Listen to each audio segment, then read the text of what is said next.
Family doctor ही संकल्पना ही लयाला चाललेली आहे. गुगल काय, चॅट जीपीटी काय किंवा कुठलंही कम्प्युटरमधल्या वेबसाईट्स काय, हे तुम्हाला माहिती देतं, बरोबर. ज्ञान देत नाही. Family doctor itself is a speciality. Bharat सरकारने एक प्रतिबंधक लसीचं प्रमाणपत्र बनवलेलं आहे. त्याच्यामुळे जन्मल्यावर द्यायची लस, ओके. नंतर 6व्या आठवड्यात चार्टच आहे हो, तो. आपल्या इथला जो मृत्यू दर आहे तो कमी व्हायला हा लसीकरण हा एक खूप मोठा महत्त्वाचा त्याचं कारण आहे. त्याच्यामुळे असं नुसतं वरून हे बॅक्टेरियल आहे, हे व्हायरल आहे असं नाही सांगता येत. व्हायरल म्हणून तुम्ही सोडू नका. कुठेही हे आहे हे डॉक्टरच तुम्हाला सांगतात ठरवू देत. आणि तज्ज्ञ किंवा अनुभवी फॅमिली डॉक्टर तुम्हाला नक्की सांगू शकतात. Correct correct correct. तर ते काही नाही, मला व्हायरल झालं होतं असं म्हणतात. तर व्हायरल म्हणजे इतकं कमी पण लेखू नका. असे टायफॉइडचे खूप रुग्ण आले आणि त्याला कुठलंच औषध लागू पडत नव्हतं. लक्षात घ्या, भारतामध्ये जगातले सर्वात जास्त क्षयरोगी भारतात आहेत. की डॉक्टर तुम्हाला सांगतो त्याप्रमाणेच तपासण्या करा, विनाकारण तपासण्या करू नये. रसिक मोहिनी.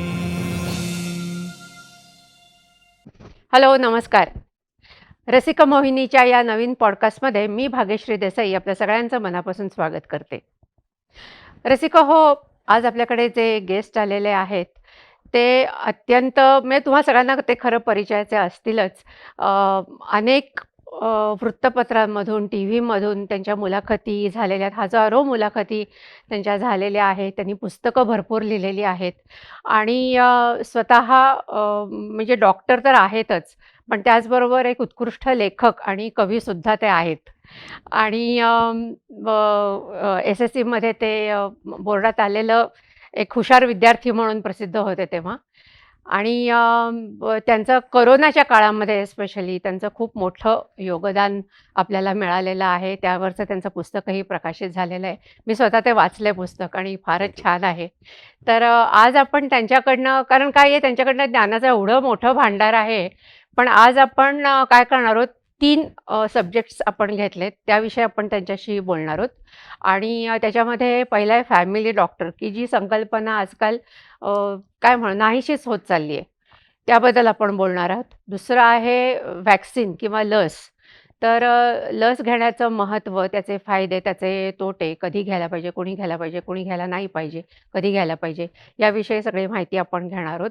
आणि तिसरं महत्त्वाचं म्हणजे लॅब टेस्टिंग, की जे रक्त तपासण्या वगैरे जे आपण सगळं लॅबमध्ये करतो, तर ते त्याची विश्वासार्हता इथपासून ते त्याची खरोखर गरज असते का, आणि कुणी करायला पाहिजे, कधी करायला पाहिजे, याविषयी आपण सगळी माहिती करून घेणार आहोत. तर भेटूया. आजचे आपले सुप्रसिद्ध डॉक्टर जे गेस्ट आलेले आहेत, doctor Avinash Bhondwe sir. Sir, तुमचं रसिक मोहिनीच्या पॉडकास्टवर मनापासून स्वागत आहे. आणि आज तुम्ही वेळात वेळ काढून आता इथे आलात, त्याकरता खरंच मनापासून धन्यवाद. आपण बोलवलं त्याबद्दल खरोखरच मी आपला आभारी आहे. कारण आपला जो चॅनल आहे हा सर्वत्र पाहायला जातोय हो. आणि त्याच्यामुळं जे काही आपलं उद्दिष्ट आहे लोकांमध्ये किंवा पेशंट्समध्ये, सर्वसामान्यांमध्ये आरोग्याबद्दल जागृती करायची, खरंय. त्याबद्दल आपण याच्यातून नक्की बोलू. निश्चितच थोडाफार हातभार लावूया. नक्की नक्की.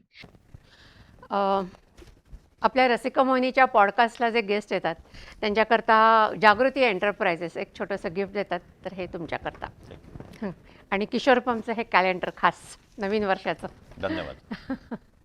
तर सर, मला पहिला तुम्हाला प्रश्न हाच विचारायचा आहे की फॅमिली डॉक्टर ही जी संकल्पना आपण म्हणतो आता नष्ट होत चालली आहे, तर ते म्हणजे खूप पूर्वी साधारण वाटतं 25-30 वर्षांपासून हे कमी कमी होत चाललेलं आहे. पूर्वी ही संकल्पना अस्तित्वात म्हणजे चांगली ती पाळंमुळं धरलेली होती. कारण फॅमिली डॉक्टर म्हणलं की तो घरातला एक मेंबर असायचा आणि त्याला संपूर्ण कुटुंबाची माहिती, आरोग्याविषयी संपूर्ण माहिती असायची आणि प्रत्येकजण कुटुंबातलं काही झालं की त्याचाच सल्ला घ्यायचा आणि मग पुढची ट्रीटमेंट ठरवायचे. पण आजकाल असं होतं की काही उठलं की पहिला ती स्पेशालिस्टकडेच जातात. तर ही संकल्पना नष्ट म्हणजे कमी होण्यामागचे कारणं काय तुम्हाला वाटतात? बरोबर आहे तुमचं म्हणणं की फॅमिली डॉक्टर ही संकल्पना ही लयाला चाललेली आहे. आणि याचं कारण असं, फॅमिली डॉक्टर याच्यामधला फॅमिली हा जो शब्द आहे, ही आपली फॅमिलीच लयाला चाललेली आहे. हो. त्याला इतरही अनेक कारणं आहेत, पण तुमच्या लक्षात आलं असेल तर साधारणतः ही 25 नाही, 40-50 वर्षापूर्वी अतिशय भक्कम अशी वैद्यकीय संस्था हो होती. हो म्हणजे अगदी ज्या वेळेला ब्रिटिश काळाच्या आधी ज्या वेळेला आयुर्वेद किंवा इतर युनानी किंवा इतर वैद्यकीय पद्धती अवलंबल्या जायच्या तेव्हाही कुटुंबाचा एक एक डॉक्टर असायचा किंवा वैद्य असायचा, हो. कुटुंब वैद्य. जसं इंग्रजांच्या काळामध्ये वैद्यकशास्त्र, आधुनिक वैद्यकशास्त्र आलं, त्यानंतर ही पद्धत चालू राहिली. त्याच्यामुळं एका डॉक्टरकडं ती संपूर्ण फॅमिली यायची. फॅमिली म्हणजे काय? पणजोबा, हो. 2 आजोबा, 4 काका, त्यांची पुतणे, मुलं, सुना किंवा ह्या सगळ्यांची आई, पूर्ण आजी, पणजी, हे सगळं असं एक मोठं कुटुंब असायचं. कुटुंब असायचं. आणि परंतु एकत्र साधारणतः असायचं, एकत्र कुटुंब पद्धतीच होती एकत्र तेव्हा. कुटुंब पद्धती बरोबर. होती. पण साधारणतः 60-70च्या काळामध्ये जसजशा नोकऱ्या वाढायला लागल्या, उद्योगधंदे वाढायला लागले, तसे लोकांना त्या जागा घरं कमी पडायला लागली म्हणून विभक्त कुटुंब पद्धती आली. हो. आणि आता तर हम दोनो हमारा एक Correct. किंवा हे नाही अशा पद्धतीने कुटुंब पद्धती आली. ही विभक्त कुटुंब पद्धती आल्यामुळं कुटुंब म्हणजे फॅमिली डॉक्टर आहे ही कल्पना हो, हो. थोडीशी लयाला जाऊ लागली. हो. दुसरं एक महत्वाचं असं की साधारणतः 70च्या दशकापासून काही औद्योगिक कंपन्यांनी इन्शुरन्स सारख्या स्कीम सुरू केल्या की ज्यामध्ये तुम्ही एखाद्या हॉस्पिटलमध्ये ऍडमिट झालात तर तुम्हाला हे त्याचं कन्सल्टिंग किंवा त्याचं जे काही तुमचं खर्च असेल तो तुम्हाला इन्शुरन्स सारखा मिळायचा. परंतु त्यामध्ये फॅमिली डॉक्टर किंवा नुसता जनरल प्रॅक्टिशनर अंतर्भूत नव्हता. त्यामुळं मग काय व्हायला लागलं की हे लोक मग डोकं दुखलं की ब्रेनच्या डॉक्टरकडं, पोट दुखलं की पोटाचा डॉक्टर, स्त्रियांचा मग काही झालं तरी त्यांना गायनेकॉलॉजिस्ट, अशा पद्धतीने स्पेशालिस्टकडे जायला सुरुवात झाली. आणि तिसरं महत्वाचं कारण म्हणजे साधारणतः 80-90च्या दशकानंतर आपल्या भारतामध्ये जे शिक्षण आहे त्याच्यामध्ये उच्च शिक्षणाच्या अनेक शाखा निघाल्या. म्हणजे उच्च आणि अतिउच्च. म्हणजे आधी फक्त MBBS आणि MD असे फिजिशियन किंवा MS असं होतं. मग पुढे त्यानंतर DM निघालं. त्यानंतर प्रत्येक शाखेमध्ये परत उपशाखा निघाल्या, सुपर स्पेशालिस्ट पर्यंत हे जायला लागलं. त्यामुळं साहजिकच लोकांचा ओढा हा तिकडे जायला लागला आणि फॅमिली डॉक्टर हे हळूहळू कमी होऊ लागले. आणि यामध्ये एक छोटीशी मेक अशी की MBBS झालेले आधुनिक वैद्यकशास्त्राचे जे डॉक्टर आहेत त्यांना हे उच्च शिक्षणाचं जास्तीत जास्त त्याच्यामध्ये स्कोप मिळायला लागला. त्याच्यामुळं साधारणतः जवळजवळ प्रत्येकालाच कुठेतरी पोस्ट ग्रॅज्युएशन करायला मिळतं. आणि त्यामुळं फक्त MBBS राहून कुटुंब वैद्यक किंवा फॅमिली डॉक्टर होण्याची हे कमी झाली. आजही फॅमिली डॉक्टर ही कल्पना अस्तित्वात आहे, परंतु ते आयुर्वेद आणि होमिओपॅथी किंवा युनानी अशा पद्धतीचे डॉक्टर आहेत त्यांच्याकडून ही फॅमिली डॉक्टरची कन्सेप्ट चालू आहे. म्हणजे अगदी साधं सांगायचं तर मी पासआउट झालो त्याला माझ्या वर्गात 200 मुलं होती. त्यापैकी साधारणतः 160 मुलं पदव्युत्तर किंवा इतर गोष्टीसाठी गेली. 40 मुलं हे डॉक्टर म्हणजे फॅमिली डॉक्टर किंवा त्या पद्धतीची कामं करत होते. आता 200च्या बॅच मधले 199 मुलं पोस्ट ग्रॅज्युएशन मिळतात. आणि त्यामुळं फॅमिली डॉक्टर किंवा नुसतं MBBS होऊन हे करणं कमी आहे. आणि जे राहतात ते सुद्धा कुठं सरकारी नोकरी किंवा काही हॉस्पिटलमध्ये नोकरी असं मिळतात. थोडक्यात काय तर गेल्या 40-50 वर्षात कुटुंब वैद्यक किंवा फॅमिली डॉक्टर ही कल्पना पूर्णपणे लयाला गेलेली आहे. हे जरी सगळं खरं असलं तरी पण मला असं वाटतं की आता साधा खांदा दुखतोय कोणाचा, आपण कोणीतरी गुगल केलेलं असतं किंवा वाचलेलं असतं, ChatGPTला वगैरे विचारलेलं असतं, खांदा दुखायला लागला डावा खांदा म्हणजे हार्टचा प्रॉब्लेम आहे. पण असं अनेकदा नसतं, कधी कधी फक्त खांद्याचाच प्रॉब्लेम असतो. पण अशा वेळेला लगेच त्या स्पेशालिस्टकडे जाण्यापेक्षा आधी जर आपल्या फॅमिली डॉक्टरला दाखवलं तर तो सोपं आहे ना, तो यातनं लगेच सांगू शकतो की अरे नाही हा खांदाच दुखतोय, पेन किलर घे, काय ते मसाज कर आणि बरं होईल. पण म्हणजे त्याचा सल्ल्याने मग पुढे खरं जाणं योग्य आहे, नाही का? अगदी बरोबर आहे. एक लक्षात घ्या की गुगल काय, ChatGPT काय किंवा कुठलंही कम्प्युटरमधल्या वेबसाईट्स काय हे तुम्हाला माहिती देतं, ज्ञान देत नाही. करेक्ट. तो जो डॉक्टर असतो त्यांनी त्याच्यामध्ये खूप खोलवर अभ्यास केलेला असतो, सतत त्याच्यामध्ये तो अपडेट करत असतो त्याचं ज्ञान. आणि त्यामुळं एकाच पद्धतीचं लक्षण असलं तरी त्याला इतर कुठल्या कुठल्या गोष्टी असू शकतात हे त्याच्या अभ्यासातून आणि अनुभवातून त्याला पक्क माहिती असतं. बरोबर. साधा विचार घ्या की ताप आला, आता तापाची 1000 कारणं असतात. बरोबर. साधा फ्लूचा ताप असू शकेल, हो. किंवा न्यूमोनियाचा असू शकेल, डेंग्यूचा असू शकेल, हम्म. अगदी ब्लड कॅन्सरचा सुद्धा असू शकेल, हो. टीबीचा असू शकेल.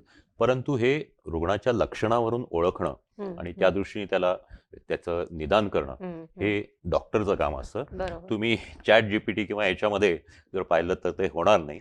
हे तुम्हाला एक गंमत म्हणून सांगतो की एका पेशंटनी असंच गुगलमध्ये पाहिलं, त्याच्या पोटात दुखत होतं. तर त्या ह्याच्यामध्ये त्यांनी जी कारणं दिली त्यामध्ये तुम्ही प्रेग्नंट आहात असं त्याचं उत्तर. आता मुलगा, आणि ते बघा म्हणजे ती लक्षणं वाचून हे होतं. इतका फरक पडू शकतो. आणि तुम्ही अगदी चॅट जीपीटी किंवा कुठलंही याला जर म्हणलात ना तर त्याच्या खाली एक स्वच्छ वाक्य असतं की चॅट जीपीटी और AI मे गो रॉंग. हे लक्षात घ्यावं. तर म्हणजे तुम्हाला सांगतो की हा प्रकार इतका वाढलेला आहे की काही त्रास झाला की त्याच्यात बघायचं ही एक बाजू, आणि डॉक्टरनी दिलेलं औषध हे बरोबर आहे का हे सुद्धा बघायचं. हे सुद्धा हे आहे. हो का, ते टाईप करून आधी ते विचारतो. आमच्या एका फॅमिली डॉक्टर मित्रांनी त्याच्या दवाखान्याच्या बाहेर जिथं आपण चप्पल स्टँड असतं तिथं बोर्ड लावलाय की चप्पल आणि गुगलचं ज्ञान इथे सोडून आत यावं. तर असा साधारणतः असं तुम्हाला भरपूर अनुभव येत असतील पण भरपूर म्हणजे आता मी हे सांगितलं ते बाळंत रोगाचं तर झालंच, पण अनेकदा असं होतं की लोकांना ह्या गोष्टी समजत नाही. म्हणजे वैद्यकीय शास्त्र हे त्या पद्धतीने पूर्णपणे डेव्हलप शास्त्र नाहीये. म्हणजे जसं गणित शास्त्र आहे की 2 आणि 2 हे कुठेही 4च होणार, परंतु ते सगळीकडे होईलच असं नाही. अच्छा. आपल्याकडे जर एक 15-20 दिवस ताप येत असेल तर त्या 15 दिवसापेक्षा जास्ती दिवस जर ताप खोकला असेल, हे आपल्या इथल्या भारतीय ह्याच्यामध्ये त्याला क्षयरोग किंवा ट्युबरक्युलोसिस असेल असं आपण गृहीत धरतो आणि त्या पद्धतीने तपासणा करतो. परंतु हे जर पाश्चात्य ठिकाणी गेलं, पाश्चात्य देशांमध्ये गेलात तर तिथे ट्युबरक्युलोसिस ही अक्षरशः रेरिटी किंवा अगदी दुर्मिळ आहे. त्याच्यामुळे ते कधीच पहिलं डायग्नोसिस धरलं जात नाही. अशा अनेक गोष्टी असतात. त्यामुळे रिजनवर अवलंबून असतं. त्यामुळे हे जे ज्ञान आहे हे पाश्चात्य ज्ञानावर अवलंबून असतं. त्याच्यामुळे त्यातले निर्णय किंवा त्यातले हे अचूक असतीलच असं नाही. अनेकदा अशा घटना घडतात. बरोबर बरोबर. पण तेच म्हणजे मला असं विचारायचे की म्हणजे फॅमिली डॉक्टर बद्दल आपण जे बोलतोय की अनेक आता स्पेशालिस्टच होत आहेत, पण मग ते स्पेशालिस्ट कम फॅमिली डॉक्टर असं का नाही करू शकत? मग तुम्ही अतिशय योग्य प्रश्न विचारला. किंबहुना गेली कित्येक वर्ष आम्ही डॉक्टर्स IMA मधून किंवा GPA मधून आम्ही हे सगळीकडे हे सांगतोय की family doctor itself is a speciality. आम्ही फॅमिली डॉक्टर हे स्पेशालिस्टच आहोत. किंबहुना त्या पद्धतीचे कोर्सेसही आहेत. म्हणजे एक DNB फॅमिली मेडिसिन आहे. तो हे केल्यानंतर तो फॅमिली मेडिसिन स्पेशालिस्ट होतो. इव्हन 15 वर्षापेक्षा अधिक काळ ज्यांनी प्रॅक्टिस केलेली आहे या व्यक्तीचं ज्ञान जर तो अपडेट करत असेल तर तो फॅमिली डॉक्टर स्पेशालिस्टच आहे. म्हणजे आम्ही गेले काही वर्ष नुसतं आम्ही फॅमिली डॉक्टर म्हणत नाही, तर we are consulting family doctors. त्याच्यामुळे कारण family medicine consultant family medicine ही एक स्पेशल गोष्ट आहे. आणि हे जगातल्या सर्व लिटरेचरमध्ये इव्हन आपण जी वैद्यकीय नियतकालिका आहेत मोठी त्यातही फॅमिली मेडिसिन हे रेग्युलर हा वेगळा स्पेशालिटी विभाग, फॅमिली मेडिसिन हा वेगळा विभाग मानला जातो. त्याच्यामुळे फॅमिली डॉक्टर हा जरी हे कसं असतं की ही जॅक ऑफ ऑल ट्रेड्स. हे तुमच्या केसापासून पायाच्या नखापर्यंत सर्व गोष्टी त्याला माहिती असतात. थोड्या माहिती असतात किंवा महत्वाच्या गोष्टी माहिती असतात. पण स्पेशालिटीमध्ये कसं असतं की ही knows more and more about less and less things. तर यामध्ये फॅमिली डॉक्टरचं हे जे काही गोष्टी आहेत या प्रत्येक ह्याच्यामध्ये ज्या डेव्हलप झालेल्या शाखा आहेत किंवा डेव्हलप होत आहेत शाखा, त्याबद्दलचं ज्ञान तो अपडेट करत असतो. आणि त्यामुळं एका ठराविक लेवलपर्यंत रुग्णांना मार्गदर्शन करणं किंवा हे नक्की काय आहे हे शोधणं हे किंवा ते रुग्णांना सांगणं, त्यांची जागृती करणं हे फॅमिली डॉक्टरचं काम असतं. आता तुम्ही मगाशी म्हणलात की डावा खांदा दुखतोय. आपल्याकडं डावा खांदा दुखला की हार्ट अटॅक आला असं एक समज आहे लगेच. तर त्यामुळं हे त्यांना सांगावं लागतं की डावा खांदा दुखलाय म्हणजे काय आहे. त्यासाठी त्या डॉक्टरला ते त्याचं ज्ञान पाहिजे. हम्म. हा की हार्ट अटॅक आहे हो, का, हो. त्याचं ब्लड प्रेशर बघता यायला पाहिजे, त्याला ECG काढता येतो, तो हम्म. ECG वाचता येतो, हम्म. त्यानंतर याच्या पुढची कुठली तपासण्या आहेत हे त्याला सांगता येतात. त्या हम्म. अशा अनेक गोष्टी ह्या फॅमिली डॉक्टर्स करत असतात. हो. किंबहुना तुम्हाला तर सांगतो की काही प्रायमरी गोष्टी असतात, की उदाहरणार्थ फ्रॅक्चर झालं, हा. तुम्ही पडलात, पायाचं हाड मोडलंय, नडगीचं हाड मोडलंय आणि फक्त क्रॅक हे सरकलं नाही, तर त्याला जी प्लास्टर स्लॅब घालायची असते तीही आम्ही घालू शकतो. अच्छा. इवन अनेक ठिकाणच्या सर्जरीज किंवा छोट्या सर्जरीज असतात, हम्म. मायनर सर्जरीज असतात, हम्म. या सुद्धा फॅमिली डॉक्टर करतात. मग म्हणजे तेच मी आता विचारणार होते की फॅमिली डॉक्टरच्या आवाक्यामध्ये कुठल्या कुठल्या गोष्टी येतात आणि कुठल्या येत नाहीत.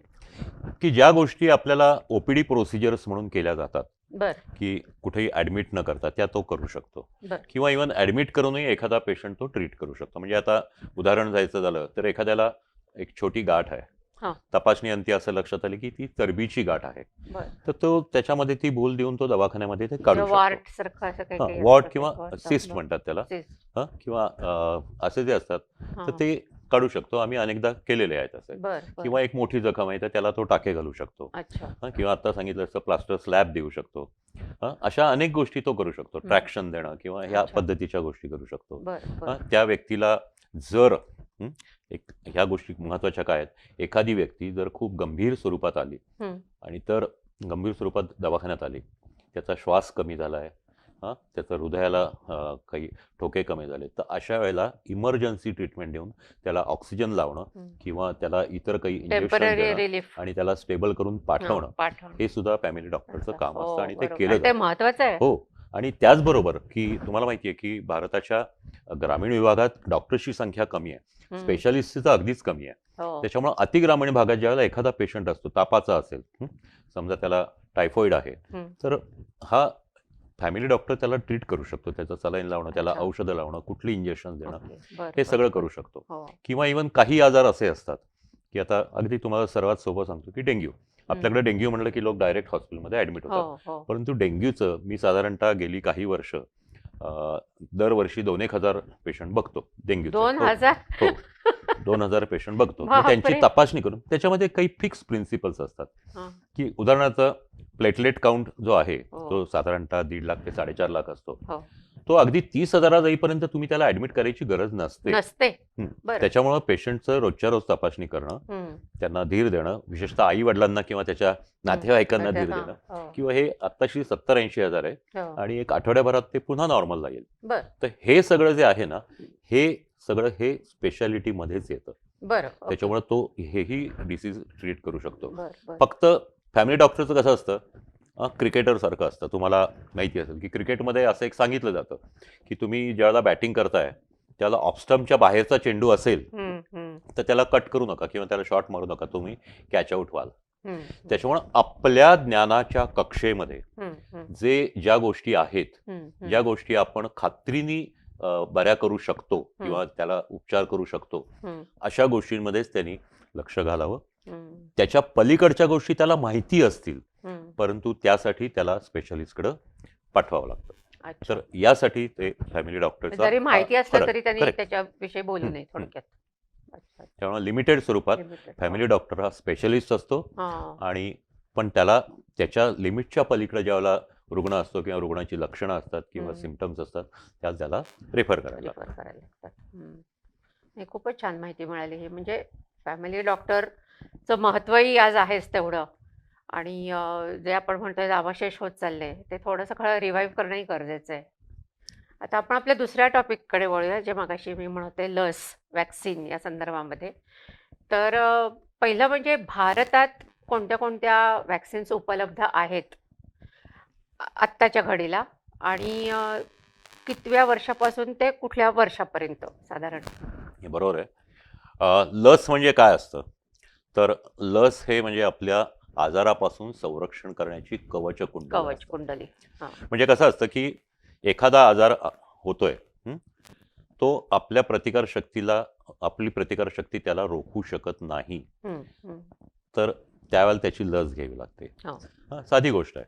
म्हणजे एक प्रतिकारशक्तीबद्दल एक थोडंसं आपण विचार करूयात की प्रतिकारशक्ती म्हणजे काय असते. तर ज्या वेळेला शरीरात एखादा रोगजंतू किंवा रोगजनक जंतू शरीरात जातो, मग तो व्हायरस असेल, बॅक्टेरिया असेल, फंगस असेल, शरीरात जातो त्यावेळेला तो शरीरावर आक्रमण करतो आणि शरीरामध्ये तो मोठ्या प्रमाणात वाढतो आणि मग शरीरातल्या ज्या महत्वाच्या संस्था असतात त्यांच्यावर परिणाम करतो आणि रुग्णाची परिस्थिती गंभीर होते.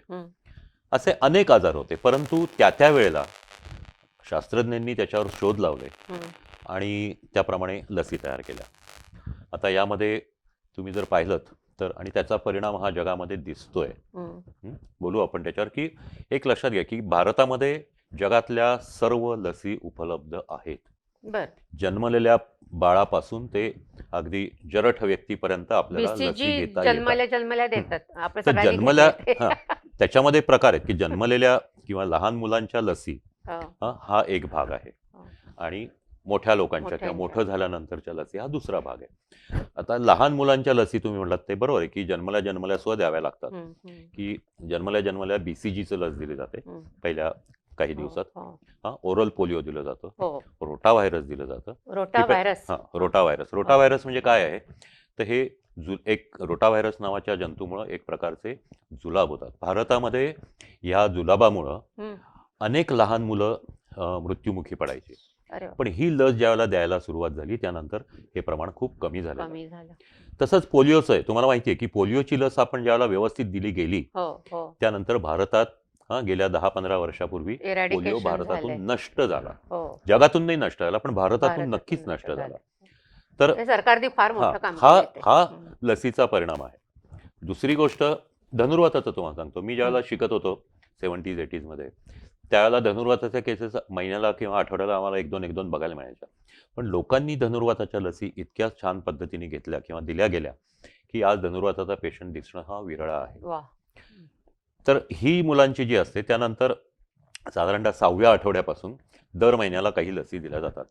यामध्ये ट्रिपल म्हणजे त्रिगुणी लस म्हणतात त्याला की त्याच्यामध्ये धनुर्वात, डांग्या, खोकला आणि गटसर्प याचे लस असते. ती साधारणतः 6व्या आठवड्यात, 10व्या आठवड्यात, 14व्या आठवड्यात अशी दिली जाते. त्यानंतर 1.5 वर्षाचा झाल्यावर त्याचा बूस्टर दिला जातो. म्हणजे आत्तापर्यंतची जी 3 लसी घेतल्यात त्याची प्रतिकार शक्ती वाढलेली अजून पुढे वाढावी म्हणून 1.5 वर्षाचा झाल्यावर घेतात. आता 1.5 वर्षाची जी लस दिल्यानंतर बूस्टर डोस दिल्यावर परत मग 4.5 वर्षाला दिलं जातं. तर ते मग 4.5 वर्षाचं ते 10व्या वर्षापर्यंत टिकतं. मग 10व्या वर्षानंतर पुन्हा DPTचीच एक नवीन प्रकार दिला जातो. तर ह्या अशा असंख्य प्रकारच्या लसी आहेत.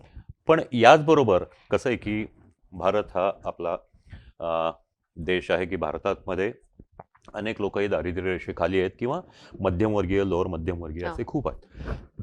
त्याच्यामुळे या ज्या लसी आहेत त्यामध्ये काही लसी ह्या आपण परदेशातून मागवून घेतो आणि त्या खूप महाग आहेत. त्याच्यामुळं भारत सरकारने एक प्रतिबंधक लसीचं प्रमाणपत्र बनवलेलं आहे. त्याच्यामुळे जन्मल्यावर द्यायची लस, नंतर 6व्या आठवड्यात, 6व्या आठवड्यात, 10व्या आठवड्यात अशी द्यायची हे आहे. त्याच्यामध्ये ट्रिपल पोलिओ हे दिलं जातं. त्यानंतर 9व्या महिन्यात MMR म्हणजे मिझल, मम्स, रुबेला हे दिलं जातं. परत ते 1.25 वर्ष झाल्यावर परत दिलं जातं. 1.5 वर्षाचा, 4.5 वर्षाचा डोस, असे सगळे डोस दिले जातात. पण हा चार्ट ऑनलाईन उपलब्ध आहे का? हो आहे.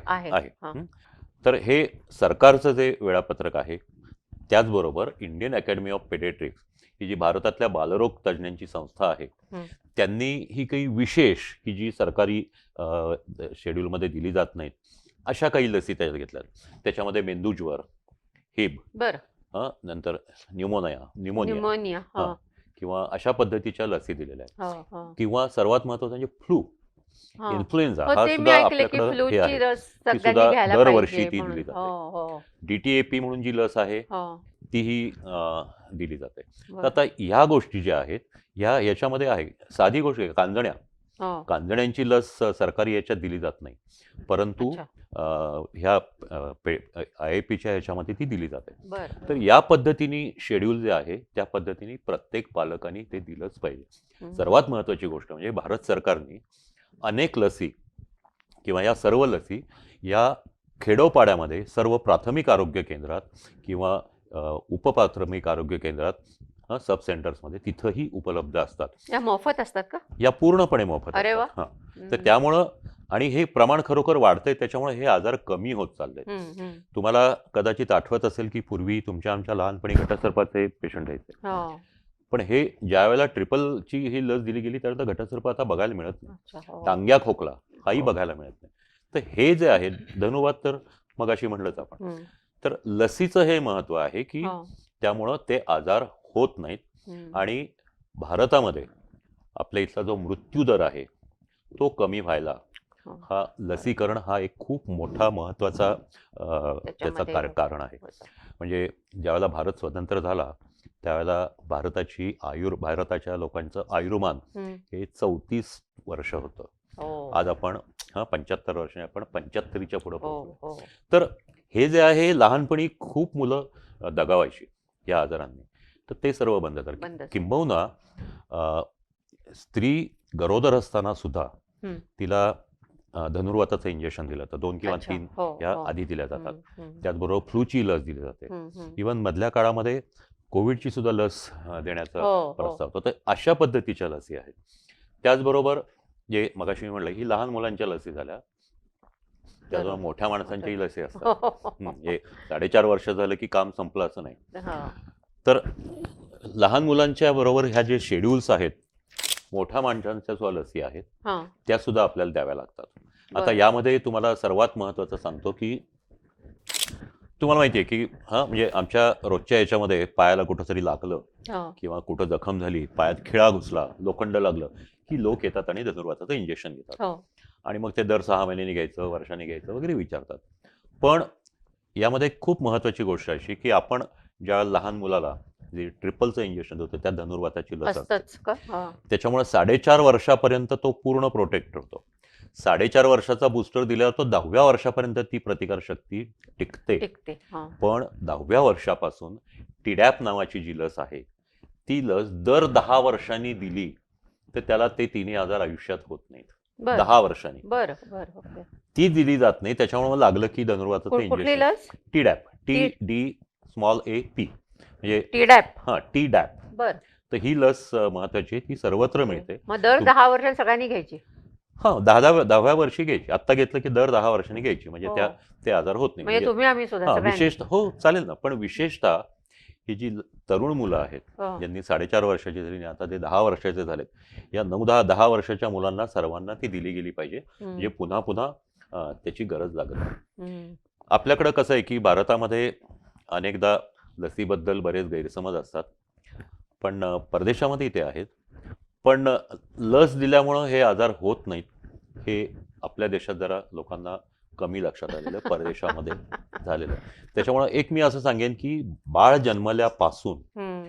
ज्या ज्या लसी तुम्ही दिलेल्या आहेत त्याचं जे चार्ट दिला जातो, अगदी सरकारी हो. दवाखान्यातही दिला जातो, खाजगी दवाखान्यात तर दिलाच जातो, तर तो चार्ट जपून ठेवा. त्या चार्टप्रमाणे तुम्ही लसी घ्या. हो. यामध्ये परत काही काही लसी चुकतात. चुकतात म्हणजे म्हणजे असं की म्हणजे घेणं चुकतं. म्हणजे त्या व्यक्तीकडून घेणं चुकतं, तर त्याचंही शेड्यूल आहे. ओके. किंवा कधी कधी काय होतं की आता हे ट्रिपलचं इंजेक्शन द्यायचं किंवा एखादी लस द्यायची आणि त्या मुलाला नेमका ताप आला हो. तर ते आपल्याला ते तेव्हा पुढे ढकलायला लागतं. ते 1 आठवड्यावर पुढे ढकलू शकतो आपण. बर. पण त्यापेक्षा 2 आठवड्यापेक्षा जास्ती किंवा महिन्यापेक्षा जास्ती झालं तो पूर्ण शेड्यूल पुन्हा घ्यावा अर. लागतो.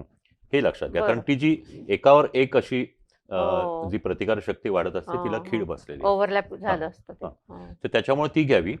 आणि याचं महत्त्व कसं आहे लक्षात घ्या की जी मुलं आता आपण बघतो की अनेक आपली तरुण मुलं ही परदेशात शिकायला जातात, उच्च शिक्षणाला जातात किंवा काही नोकरीला जातात.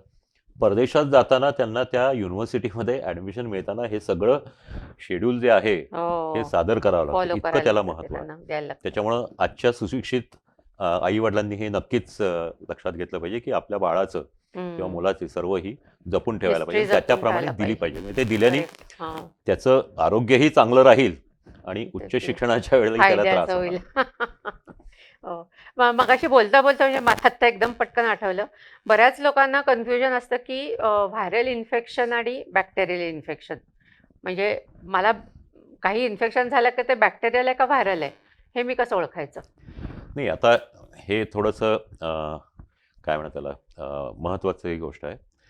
व्हायरल किंवा बॅक्टेरिया आहे हे ओळखायला तुम्हाला वैद्यकीय तपासणीच करावी लागते. एक लक्षात घ्या. सिम्पटम्स एक लक्षात घ्या. असतील ना? नाही असं नाही. व्हायरसेस जे आहेत, व्हायरस हा सजीव आणि निर्जीव यांच्या सीमारेषेवरचा प्राणी आहे. व्हायरस. हा व्हायरस. बरं. तो सजीवही त्याच्यामध्ये म्हणजे सजीवाचेही काही कोविड सारखा. हा कोविडचा व्हायरसच कोविड होता तो. व्हायरसच होता. हे सगळे व्हायरसच आहे. फ्लूचा व्हायरस आहे, HIV चा व्हायरस आहे बरं. किंवा हे सगळे ते सजीव आणि निर्जीव असे की त्या निर्जीव अवस्थेत ते हजारो वर्ष तसेच राहू शकतात. हो. पण ज्या वेळेला आपल्या शरीरामध्ये जातात त्यावेळेला आपल्या शरीरातल्या पेशींचा वापर करून ते हे होतात आणि मग त्यांच्यामध्ये वाढ व्हायला लागते, डिव्हिजन व्हायला लागते. हो. अच्छा अच्छा. बॅक्टेरिया हा एकपेशीय प्राणी जगतातला भाग आहे आणि त्याची जी लक्षणं आहेत ती अशी आपल्याला वरून हे करता येत नाही. बरं. म्हणजे त्यासाठी तुम्हाला तपासणीच करायला पाहिजे. म्हणजे जसं आपल्याला मागं कोविडच्या वेळेला सर्दी खोकला असला हो. तरी आपल्याला थ्रोट स्वॅब करायला लागायचं. त्या थ्रोट हो, स्वॅबमध्ये हो. जे तिथला जो द्राव किंवा तो जो हे यायचं हो. तो सूक्ष्मदर्शकाखाली किंवा काही तपासण्या करून तिथे ते viruses कळायचं हे व्हायरल आहे का बघितले जातात. बॅक्टेरियल आहे ते. किंवा समजा एखाद्याला टॉन्सिलायटिस आहे किंवा हम्म. अजून काही त्रास आहे किंवा एखाद्याला कुठं जखम झाली तिथं पू झालाय तर तो पू ह्याच्या खाली तपासल्यानंतर ते बॅक्टेरिया दिसतात. नुसते बॅक्टेरिया दिसतात असे नाही तर आपल्याला ते कुठल्या औषधांना कुठलं औषध त्यांना लागू पडतं हेही बघता येतं. त्याच्यामुळे असं नुसतं वरून हे बॅक्टेरियल आहे हे व्हायरल आहे असं नाही सांगता येत. व्हायरल गोष्टींबद्दल एकच असं आहे की ते बहुसंख्य व्हायरस म्हणजे विशेषतः सर्दी खोकल्याचे हे सेल्फ लिमिटिंग असतात. म्हणजे पूर्वी असं म्हणायचं की सर्दी झाली आणि तुम्ही औषध घेतलं तर आठवड्यात बरे होते आणि औषध नाही घेतलं तर 7 दिवसात बरे होते. तर सांगायचा मुद्दा असा की व्हायरसेस असे असतात की शरीरात जातात, आपण फक्त आपली काळजी घ्यायची, ताप आला तर तापाचं औषध घ्या, हे करा, 8व्या दिवशी ते आपोआप निघून जातात. इव्हन कोविड सारखा कोरोना सारखा व्हायरसही असाच होता. तो शरीरात जायचा, फक्त त्यांनी काही तोडफोड करणे इतकी आपली शरीराची जर प्रतिकारशक्ती शाबूत नसली तर मग इतर गोष्टी घडायच्या. म्हणजे व्यक्ती वृद्ध आहे किंवा डायबिटीस आहे किंवा कर्करोगाचे ट्रीटमेंट झालेले अशा पद्धतीच्या लोकांमध्ये प्रतिकारशक्ती कमी असेल त्यांना त्रास व्हायचा किंवा न्यूमोनिया व्हायचा. पण जो धडधाकट माणूस आहे, जो व्यवस्थित आहे, त्याच्यामध्ये काही दिवसांनी ते बाहेर पडायचे, तो आपोआप बरा व्हायचा. किंवा तुम्हाला आठवत असेल तर एसिम्प्टोमॅटिक कोरोना सुद्धा होता की त्यांच्या शरीरात ते असायचा, टेस्ट पॉझिटिव्ह यायची पण लक्षण काही नसतं. हा फरक मला तेच झालं होतं. असं रिपोर्ट आला मी पॉझिटिव्ह आहे म्हणून, पण मग काही नाही, मी ठणठणीत होते आणि आपापलं प्रतिकारशक्ती दणकट आहे असं आपण म्हणूया. तर यामध्ये कसं आहे की बॅक्टेरिया जे आहेत ते काही ठराविक आजारांचे असतात, म्हणजे त्यांच्यामुळे काही ठराविक आजार होतात. पण काही आजार आहेत की लक्षणावरून तुम्ही म्हटलं तर ते व्हायरलही असू शकतात आणि बॅक्टेरियलही असू शकतात. म्हणजे न्यूमोनिया व्हायरल असतो, हे असतो, मेंदूला आलेली सूज व्हायरल असते, बॅक्टेरियल असते. पण त्यामुळं हे सर्वसामान्यांना तसं नाही कळणार, वरून हे करता नाही. त्या तुम्हाला तो संशय तुम्हाला डॉक्टरांकडे जाऊन त्यांच्या सल्ल्याने किंवा त्यांच्या अनुभवातून किंवा तपासण्यातूनच आपल्याला हे समजू शकतं. बरोबर आहे. एक मी नक्की सांगेन की आपल्याकडं म्हणजे मी हे अगदी हमखास पाहतो, जे तरुण वर्ग येतो तर ते काही नाही मला व्हायरल झालं होतं असं म्हणतात. तर व्हायरल म्हणजे इतकं कमी पण लेखू नका. व्हायरल म्हणजे कमी लेखू नका. कोरोना सुद्धा व्हायरसच होता, HIV सुद्धा व्हायरसच आहे, डेंग्यू सुद्धा तो व्हायरसच आहे. त्याच्यामुळे व्हायरस म्हणल्यावर कमी लेखू नका. कुठे डॉक्टर सुद्धा आजकाल असं इझिली सांगतात, डॉक्टरांकडे गेलं कोणी काय झालंय नाही व्हायरल आहे म्हणजे काही कळलं नाही की व्हायरल आहे असं सांगतात का? काय असं नाहीये. डॉक्टर ज्यावेळेला व्हायरल म्हणतात त्यावेळेला ते व्हायरल असतं. ज्यावेळेला लोक की बऱ्याचदा येतं की किती दिवस झाले, 4-5 दिवस झाले ताप येतोय किंवा सर्दी खोकला येतोय, मग का नाही आला, नाही म्हटलं व्हायरल आहे. तो असा एक हातही अगदी परफेक्ट असतो. तर त्याच्यामुळे हे व्हायरल म्हणून तुम्ही सोडू नका. कुठली हे आहे हे डॉक्टरच तुम्हाला सांगू शकतात आणि तज्ज्ञ किंवा अनुभवी फॅमिली डॉक्टर तुम्हाला नक्की सांगू शकतात. करेक्ट. मग मगाशी आपण जे लसींबद्दल बोलत होतो तर आता जसं तुम्ही म्हणाल की फ्लूची लस, पण त्याला काही असं, कारण फ्लूची लस जर प्रत्येक वर्षी घ्यायची असेल तर त्याचं काय असं ठरलेलं आहे का? तर आता पावसाळा म्हणजे सर्दी खोकला त्याचं काय त्यावेळेला होणार असं एक धरलं जातं. मग पावसाळ्याच्या आधी फ्लूची लस घ्यावी किंवा इतर कुठली लस आहे ती त्या सीझनच्या अगोदर घ्यावी, असं काही नियम आहेत? नाही, बरोबर आहे. नाही, दोन्ही बाजू आहेत. पहिली गोष्ट म्हणजे काही लसी ह्या पुन्हा पुन्हा घ्याव्या लागतात. काही लसी तुम्ही एकदा घेतलं की त्या आयुष्यभर होतात. याच्या मागचं कारण असं आहे की आता उदाहरणार्थ तुम्ही एक लक्षात घ्या की एक याची लस आहे, आपण जे म्हणलं, किंवा ट्रिपल पोलिओची लस आहे किंवा हे, तर तो विषाणू बदललेला नाहीये. अच्छा. हां, पण पोलिओचा विषाणू बदलत होता. बर. त्याच्यामुळे पोलिओची आपल्याला पुन्हा पुन्हा घ्यावी लागते. बदलतो मी म्युटेट तो होतो. म्युटेट होतो. हो का? तसा पण सर्वात कशाने, म्हणजे मला फक्त बरोबर माहिती आहे. का म्युटेट होतात? नाही, ते त्यांचा गुणधर्मच आहे. हे व्हायरसेसचा गुणधर्म आहे त्या. अच्छा. हां, फ्लूचा व्हायरस आहे. तुम्हाला सांगतो की आपल्याकडं 2019-20 साली किंवा 20 साली आपल्याकडं कोविडची साथ कोविड आली. आला. हो. पण सेम तितकीच भयानक साथ 100 वर्षापूर्वी हम्म. 1920 साली आली ती इन्फ्लुएन्झाची. हो. आणि तेव्हापासून आजतागायत हा फ्लूचा व्हायरस आहे, हा दरवर्षी बदलत असतो. ओ. त्याच्यामुळे फ्लूची जी लस आहे हम्म. ती ह्या बदलत्या त्या वर्षीचा जो प्रचलित विषाणू आहे किंवा त्याचा प्रचलित फॉर्म आहे त्याप्रमाणे ती बनवली जाते. मग ती आणि त्यामुळे औषधं ती जी घेतली जातात, अँटीबायोटिक्स असतील किंवा हे फ्लू करता किंवा काय, मग ते अँटीबायोटिक्सच्या परिणामाने ते म्युटेट होतात का, की आता जास्त स्ट्रॉंग नाही, झाली आहेत, नाही. असं काही? एक लक्षात घ्या की अँटीबायोटिक हा शब्द जो आहे हा खूप महत्वाचा आहे. अँटीबायोटिक हा फक्त बॅक्टेरिया नष्ट करण्यासाठी हो. वापरण्याचं औषध आहे. ओके. हं? व्हायरसेसच्या अगेन्स्ट किंवा व्हायरसेस नष्ट होण्यासाठी जी वापरली जातात त्याला अँटीव्हायरल म्हणतात. अँटीव्हायरल. हां. सुदैवाने बऱ्याचशा बॅक्टेरियांसाठीचे अँटीबायोटिक्स ही उपलब्ध आहेत. हम्म. पण व्हायरसेससाठी फार थोड्या व्हायरसेसना नष्ट करणारी अँटीव्हायरल औषधं उपलब्ध आहेत. अच्छा अच्छा. ओके. म्हणजे तुम्हाला आठवत असेल तर स्वाईन फ्लूच्या वेळेला स्वाईन हो, फ्लू नष्ट हो, करणारं हो, हे होतं, हो, किंवा इव्हन हे चिकन पॉक्स किंवा नागिण आहे त्यालाही नष्ट करणारं हो. अँटीव्हायरल अशी बरं. काही आहेत. पण हे एक आता भारत सरकारने स्वतः सांगितलेलं आहे आणि डॉक्टर्स सतत सांगत असतात की अँटीबायोटिक्स ही अँटीव्हायरलसाठी वापरू नका. अँटी काय? अँटीबायोटिक्स ही व्हायरल व्हायरलसाठी डिसीजेससाठी वापरू नका. वापरू ओके. नका. हां म्हणजे हां. आपल्याकडे सर्दी झाली हो. आणि मग ते व्हायरल आहे असं मनाने म्हणून घेऊन एक टाकतात. दुकानात जाऊन लोक हो. अँटीबायोटिक्स आणि घेतात. दुकानदारही देतात. हां हां, तो वेगळा विषय आहे. पण यामध्ये असं होतं की व्हायरल आजारांसाठी, हां. सर्दीसारख्या व्हायरल आजारासाठी अँटीबायोटिक्स विनाकारण वापरली गेल्यामुळं हम्म, हम्म. हं, हळूहळू त्या अँटीबायोटिकना रेझिस्टन्स आलेला आहे हो. किंवा प्रतिरोध आलेला आहे. ती अँटीबायोटिक आता कधीच लागू पडत नाही सर्व. आणि हे खूप भयानक आहे. तुम्हाला हो. सांगतो, एक 2च उदाहरणं सांगतो हम्म, थोडक्यात. हम्म, की टायफॉइड हा जो आजार होता, हम्म, या टायफॉइडच्या आजारासाठी पूर्वी क्लोरॅम्फेनिकॉल म्हणून एक औषध वापरलं जायचं. हम्म. त्याचा डोस फिक्स होता 500 मिलीग्रॅम दिवसातून 4 वेळा. बरं. पण हळूहळू ती लोक ताप आला की 250 मिलीग्रॅमच्या 2 गोळ्या वगैरे असं घेत गेले. ओ.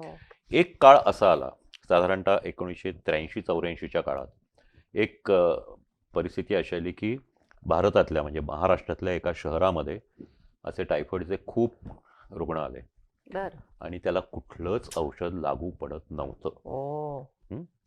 अर्थात नंतर मग नवीन औषध आलं आणि हे झालं.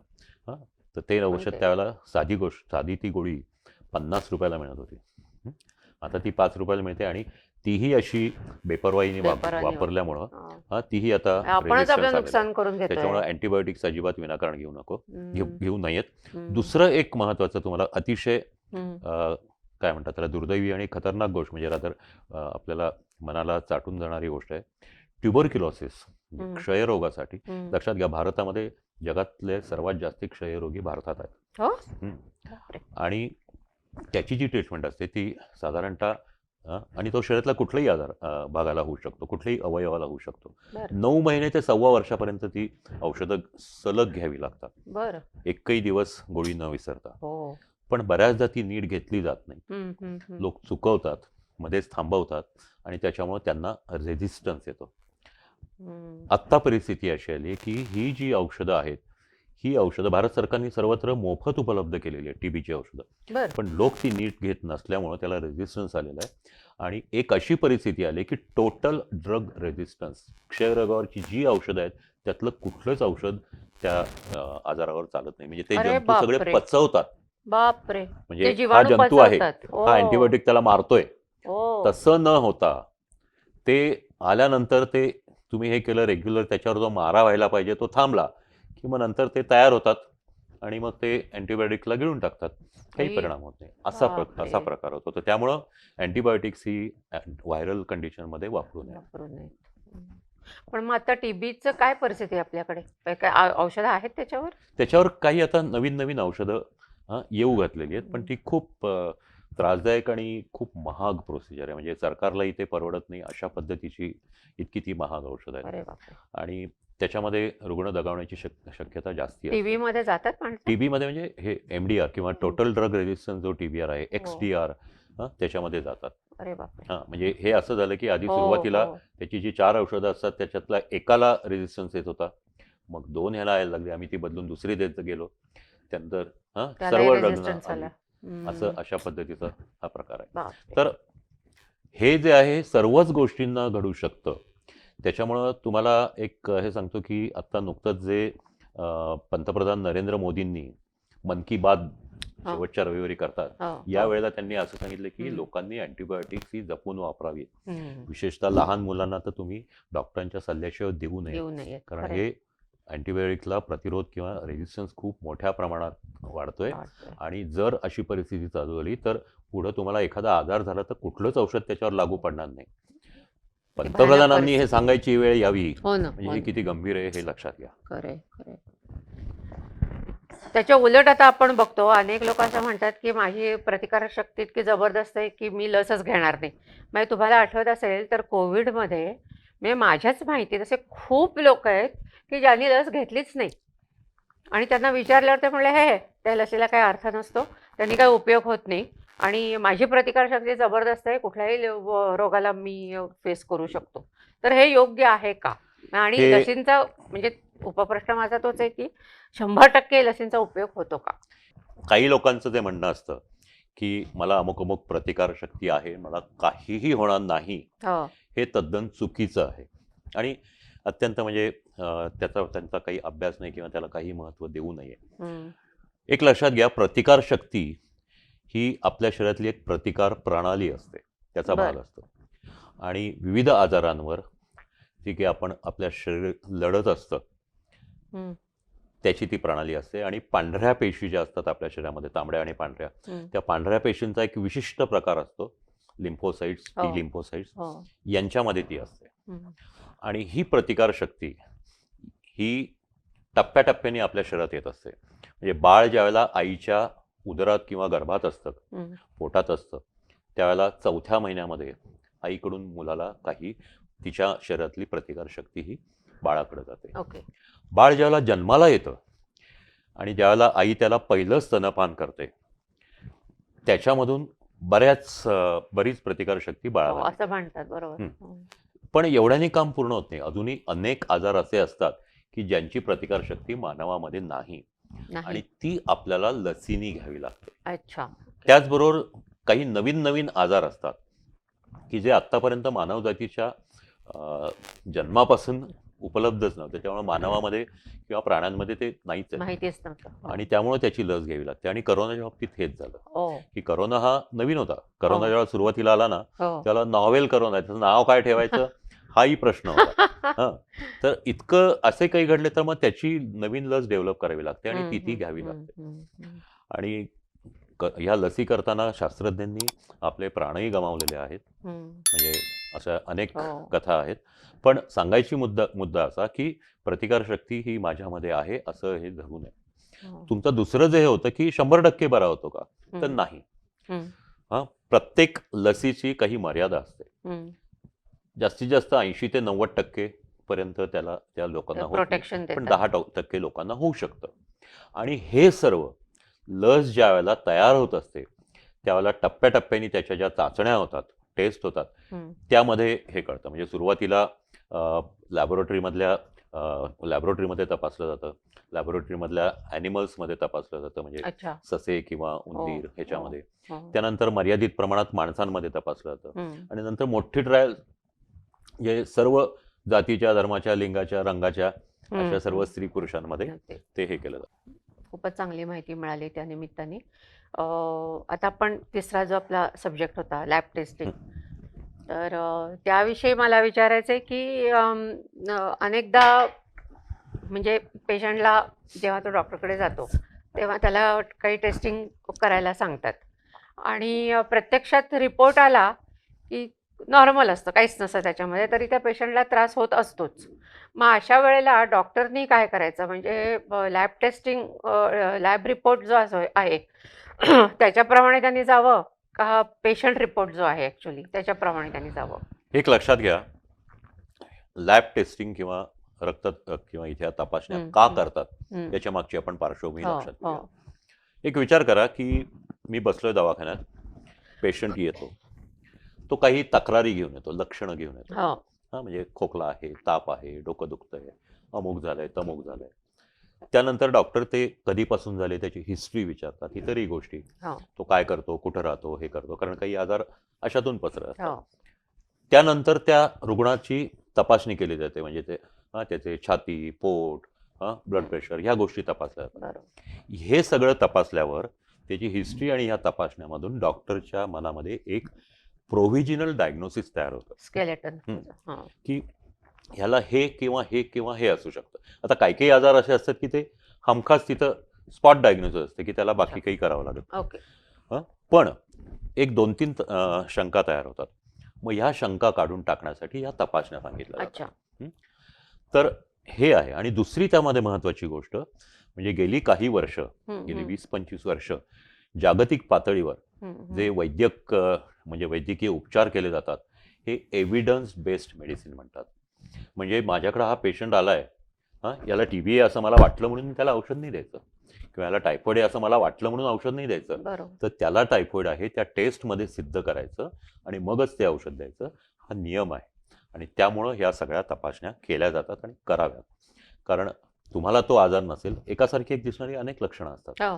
पण तो आजार नसेल आणि तुम्हाला ती औषधं दिली गेली तर तुमच्याही आरोग्यावर परिणाम होऊ शकतो. दुसरी गोष्ट अशी की तुम्ही तर म्हणालात की मग सगळ्या टेस्ट नॉर्मल असतात. हो असंही असतं की ज्या 3 शंका आहेत त्यामध्ये काही इतरही गोष्टी असतात आणि मग त्या नॉर्मल आहेत पण पेशंटला त्रास होतो. मग ते चौथं जे असतं ना ते तपासणीत येत नाही.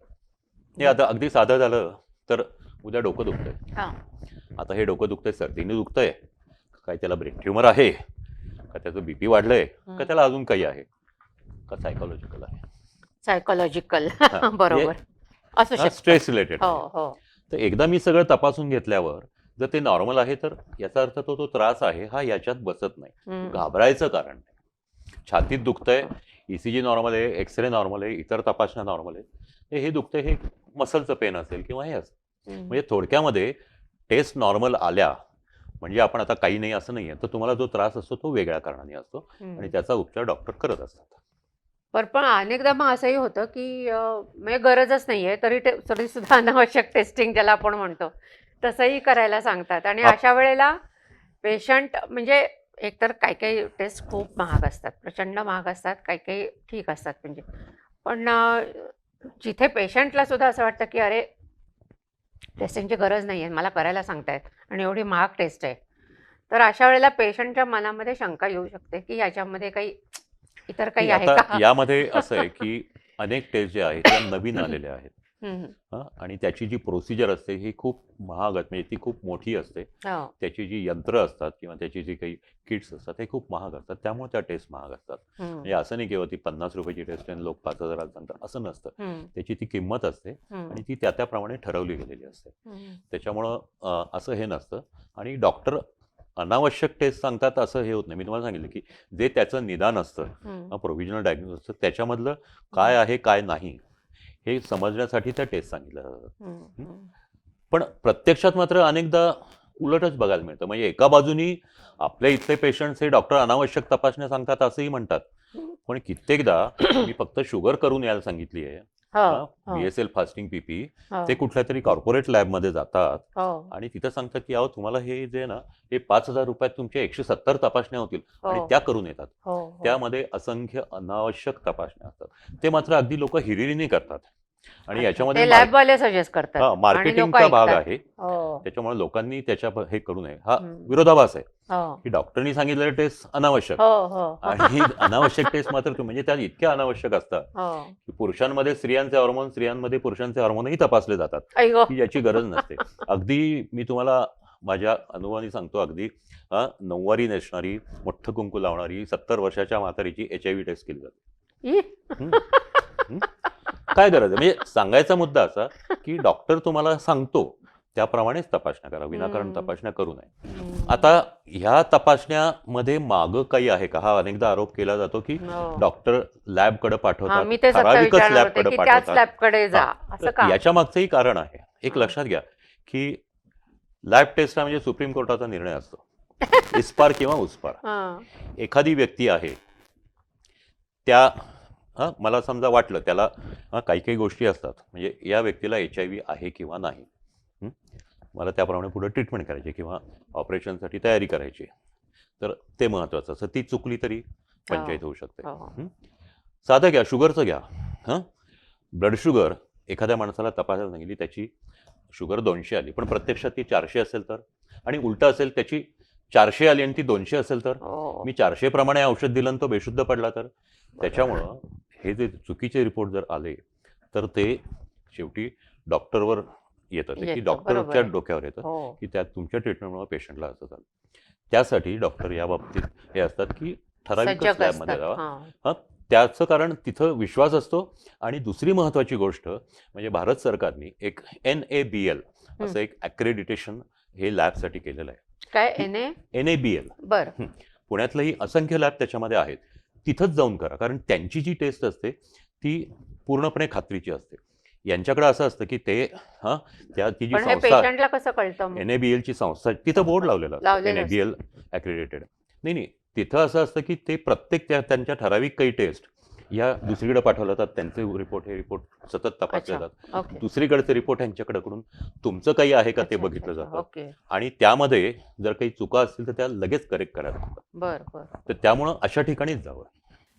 पण मग आता तुम्ही जे म्हणाल की NABLचं तिथे बोर्ड लावलेला असतो, तर मग त्याच्या NABLचं हे नसलेल्या ज्या बाकी लॅब्स असतात त्या कशा असतात, मग तिथे जावं का? हा एक खूप महत्त्वाचा प्रश्न आहे. कारण एक लक्षात घ्या की डॉक्टर अमुक लॅबमध्ये जा हम्म, याचं उत्तर आपण पाहिलं हम्म, की ती ॲक्रेडिटेड हम्म. असेल तर चांगलं. पण कित्येकदा अमुक लॅबमध्ये जाऊ नका असंही सांगायची वेळ येते. सांगायची वेळ येते. याचं कारण असं की पॅथॉलॉजी हम्म, म्हणजे लॅबोरेटरी काढणं हा वैद्यकीय क्षेत्रातली एक स्पेशालिटी आहे. ओके. तो पॅथॉलॉजिस्ट असतो, MD पॅथॉलॉजिस्ट असतो हो. किंवा मायक्रोबायोलॉजिस्ट असतो, MD. पण अनेकदा आपण असं पाहतो, हे जे लॅब असतात हम्म, हे असतात त्यांचेही खूप चांगल्या लॅब असतात. त्याच्यामुळं इंडिव्हिज्युअल जो MD पॅथ लॅब आहे हम्म. त्याच्याकडे जावं. ही व्यक्ती जी आहे ही त्या तपासण्या करतात, त्याच्या हाताखालचा माणूस जो टेक्निशियन असतो हम्म. तो ब्लड घेतो, त्या ठराविक रिएजंटमध्ये हे करतो. बरोबर. आणि जे शेवटचं उत्तर येतं, शेवटची जी टेस्ट त्याचं हे येतं, हम्म, हम्म, रिॲक्शन किंवा जे काही दिसतं हम्म. त्याचं तो उत्तर मांडतो. डॉक्टर नंतर ते स्वतः तपासतात, पॅथॉलॉजिस्ट ते हो, स्वतः हो. तपासतो. अच्छा. त्याच्यामधला फरक असेल, म्हणजे तुमची शुगर 400 त्यांनी लिहिली असेल तर ती 400 का 200 आहे हे तो परत करून बघतो. ओके. आणि मग त्यानंतर तो स्वतःच्या हाताने सही करतो. हा, ते महत्वाचं असतं. आता अनेकदा आपण पाहतो की दुसरा त्याच्यामुळे ते अगदी खात्रीशीर असतात. हम्म, अनेकदा आपण असं पाहतो की सध्या कॉर्पोरेट लॅब्स हा प्रकार खूप मोठ्या प्रमाणात हो. झालेला आहे. हो. त्यातल्या काही निश्चित चांगल्या आहेत, पण काही ज्या आहेत या कॉर्पोरेट लॅब म्हणजे काय तर कॉर्पोरेट स्ट्रक्चर असतं. हम्म, हम्म, त्याचा मालक डॉक्टर असतोच असं नाही, हम्म. तो कुठेतरी लांब बसलेला असतो. आणि ह्या फ्रँचायझी दिल्या जातात. एक रक्त तपासण्यासाठी ऑटो ॲनालायझर नावाचं एक मशीन असतं, यंत्र बरं, असतं. ओके. त्याच्यामध्ये तुम्ही रक्त टाकलं की तुम्हाला पाहिजे त्या टेस्ट, म्हणजे 200 टेस्ट त्याच्यामध्ये लगेच तयार, लगेच त्याचा रिपोर्ट मिळतो. पण हे परत त्याचं सेन्सिटिव्हिटी बरोबर आहे का, ते करणं बरोबर आहे का, हे डॉक्टरने करायचं, ते केलं जातं. त्यानंतर तो रिपोर्ट येतो. तो फ्रँचायझी घेणारा माणूसही डॉक्टर असतो असं नाही. बरं, तो टेक्निशियनना कामाला लावतो ओके. आणि त्याचं जे प्रिंटआउट येतात हा, त्याचं त्यांच्या याच्यावर त्यांचा जो टायपिस्ट असतो, कम्प्युटर ऑपरेटर टायपिस्ट असतो, हो, तो देतो. टाईप करतो आणि रिपोर्ट देतो. आणि त्याच्यामध्ये बरं. अनेकदा आम्ही पाहिलेलं आहे किंवा तुम्ही पाहू शकता की त्याच्यामध्ये जी डॉक्टरची सही असते हो, ती हो. कुठून तरी कॉम्प्युटरवरून घेऊन कॉपी पेस्ट केलेली असते. बापरे. यामध्ये अजून एक महत्त्वाची गोष्ट आम्ही असंही पाहिलेलं आहे की काही ठराविक लॅब्समध्ये ही जी सही असते, म्हणजे आपली समजा महाराष्ट्रातली लॅब आहे, मुंबई पुण्यात हे आहे, आणि त्याच्यावरची जी सही आहे तो जो डॉक्टर आहे तो कुठेतरी जम्मू काश्मीर किंवा केरळ किंवा अजून कुठेतरी अशा ठिकाणचा असतो. अरे देवा.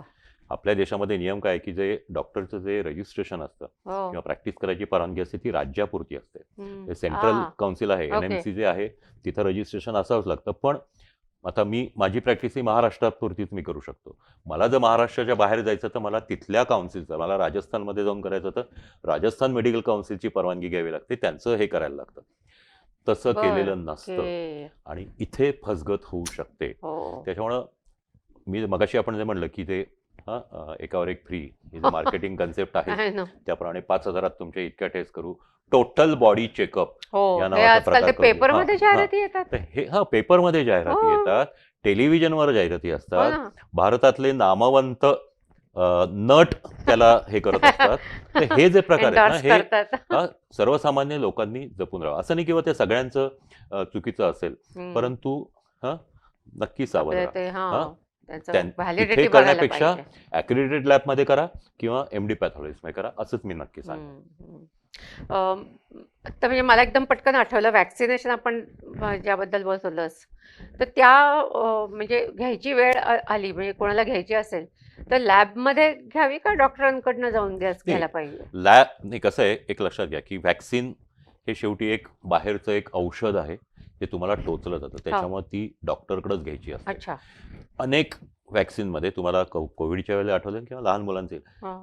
रिॲक्शन्स येतात, हो या हो अपेक्षित असतात. हो. त्याच्यामुळं त्याच्यावर ट्रीटमेंट लगेच इलाज करावा हा, म्हणजे लागतो, डॉक्टर हॉस्पिटलमध्ये असलेला किंवा बरा दवाखान्यात ते असते. घेताना.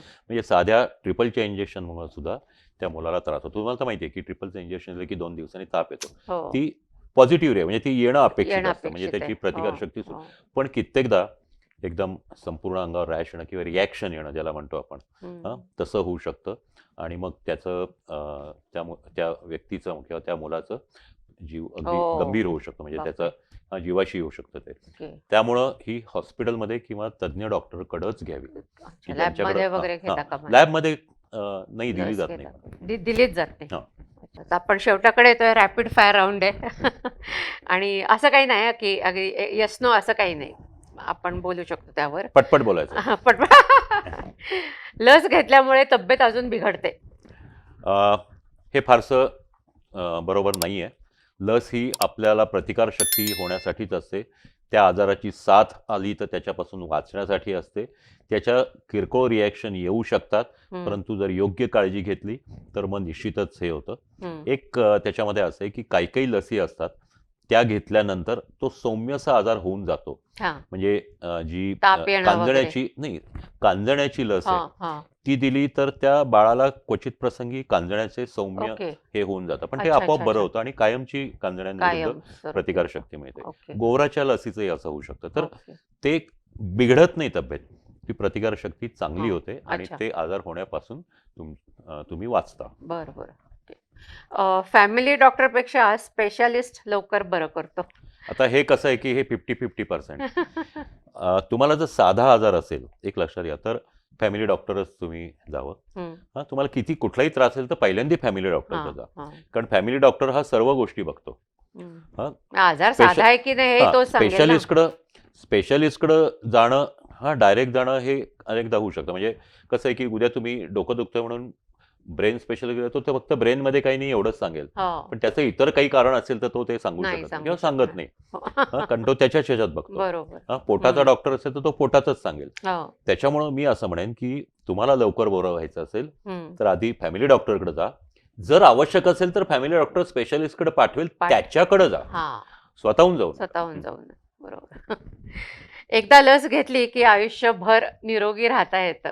त्या आजारापासून आपण 90% तरी आपण होतं. निश्चित निरोगी जीवनशैलीचा अर्थ सतत लस घेत राहणं नाही.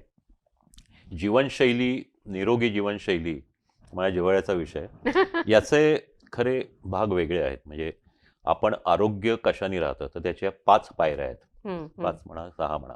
एक म्हणजे आहार, संतुलित आहार, योग्य वेळी घेणं, दिवसातून 3 वेळा 4 वेळा. बरोबर. म्हणजे संतुलित आहार फक्त रात्रीचा जेवा असं नाही, तर तो हे घेणं. दुसरं आहे व्यायाम. व्यायामामध्ये परत तुम्ही जे काही एरोबिक व्यायाम आहेत, चालणं, पळणं, धावणं, स्विमिंग, सायकलिंग, हे नियमितपणे करणं.